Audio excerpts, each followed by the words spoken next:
In this video, I'll be sharing the 3 steps founders can take to start signing their next 3 clients with LinkedIn. And for reference, I've helped other founders just like you be able to sign clients with LinkedIn or to generate leads from it.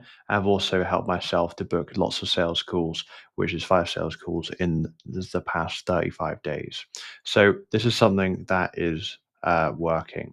So really, I want to get straight into it. So the first step, what we're going to have is focusing on the profile. Now, people get the profile mixed up and wrong because a lot of the times when people think of their LinkedIn profile, right, if we just sort of look at a LinkedIn profile here, what they tend to think is obviously, first things first, how do I stand out? And that's a great first thing to think about. However, what happens is that they start trying to get clever, which as a result causes confusion. And this is a really big problem because if when your ideal clients come to your LinkedIn profile and they have no idea or they are uncertain of, say, who you help, what you do, how you do it, and just the main result that you can get them, then you can say goodbye to any potential chance of being able to sign those clients. And obviously, the profile is really where I would start, right? Because people are obviously going to be coming from the content that you create and maybe even some of the messages that you send. And they're all going to get filtered to that profile. So if this profile is not speaking exactly to like those pains that your ideal clients are facing, and this is going to be a huge problem. And usually, I like to do it as simple as this. All you want to focus on is in the headline here, be able to clearly communicate who you help, what you do, how you do it. And in your banner, you just want to focus on that core result that you help your ideal clients get.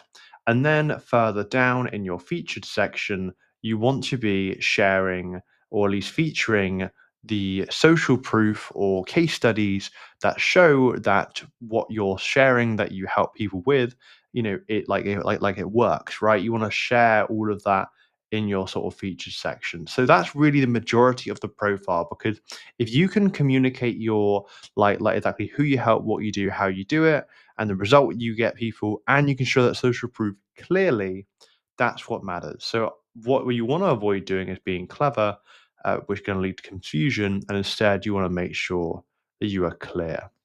So that's the profile. That's the first step that I would focus on you doing. The second step then is to focus on your content.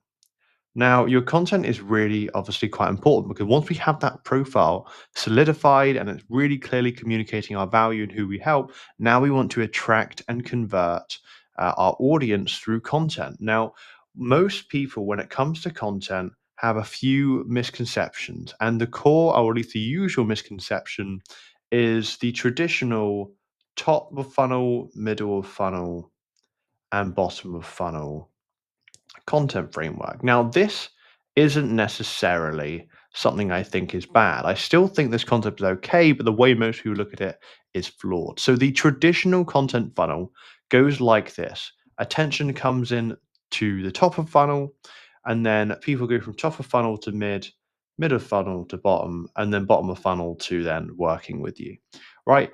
And the whole idea that, or the thing I used to believe, with that, okay, people need to see the top of the funnel, then see the middle, and then see the bottom of the funnel. So, AKA, they need to, see, say, a bit more like about you. They need to see, say, industry case studies. They need to be aware of just that problem and such.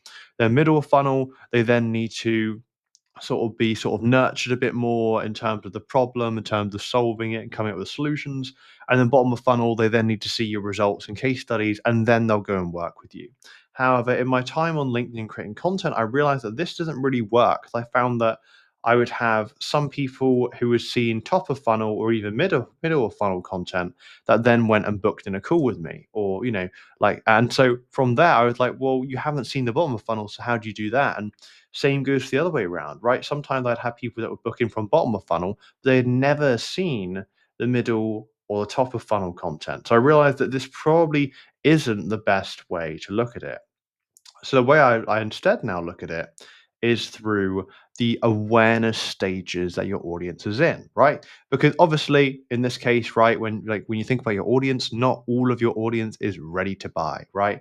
However, not all of your audience is completely oblivious to the problem they're facing. So I like to categorize it into three areas.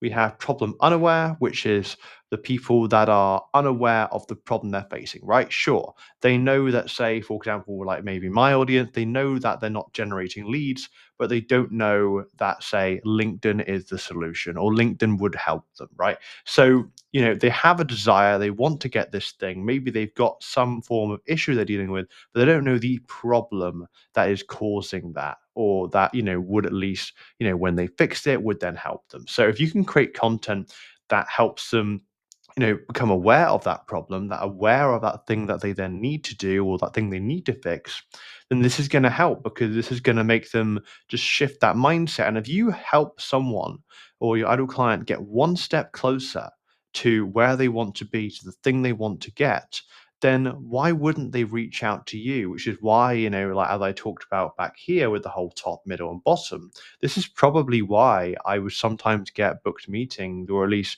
like inbound DMs from people from my top and middle of funnel.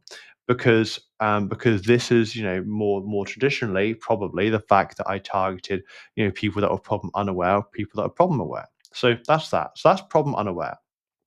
Then we have problem aware. So problem aware is the people that are aware of the problem, right? So maybe in my case, they are aware that, say, LinkedIn is going to help them generate them leads. Perhaps they're aware that maybe, I don't know, the content, they need to be posting content to get those inbound leads. However, they're unaware of the solution, right? So maybe in this case, like I said before, they're aware of the content, but perhaps they're unaware of how to do it, right? How to create good content, content that converts and such. And so with this, the content you're going to be creating is going to be content that's focused more on their emotions and relating to their pains and giving them a solution. Because, like I said, with the problem unaware, if you can make these people, like help them get one step closer. So in this case, go from problem aware to say solution aware, then that will then make them more likely to reach out to you, which leads on to solution aware, which really is the people that are aware of a problem, aware of a solution, and simply now just need to see a solution that works. So in this case, I'd usually look to share social proof of some kind. So then the third step that I look to focus on would really just be outreach. Now, a lot of people worry about outreach because they think that this is going to be cold, this is going to be salesy. And what I really focus on here is warm outreach. Now, the way you can do warm outreach on LinkedIn is pretty simple. I'm going to just break it down very quickly for you. So, first things first, when we're thinking of outreaching people on LinkedIn, the easiest people to chat with, to get responses from, and to book in are going to be your warm leads. Now, where are these warm leads? Well, these warm leads are going to be people that view your profile, people that engage with your comment, like with your content. So this might be people that are in your likes, or even people that have commented on your post, and even people that have followed you recently, or even just recently connected with you. Now, these are usually the four areas I like to focus on just because these people have recently seen you before. And if they've recently seen you before, maybe they've liked your content, then it's going to be easier to have conversation with them compared to anyone else on LinkedIn. So, what do we want to do here? Well, really, from here, what we want to do is, well, first of all, if we haven't already, we want to try and connect with them because this is going to make them more likely for them to see our content in their feed. However, one of the ways I like to do this is through what like when we go to start this conversation, and obviously if we're not already connected, is simply send a compliment, right? We're not trying to do any sort of dodgy DM templates or whatever. We just want to try and send a compliment, something personalized towards them that shows that we have, that we're human, right? We're not coming across as dodgy, and all we're trying to act is human in the message. So, for example, this might be, hey name, saw your post on X, and then something personalized about it. Or maybe say if you just connected with them, it could be, hey name, thanks for connecting, saw your post on, whatever it was, and then just something personalized. That's all you need to focus on.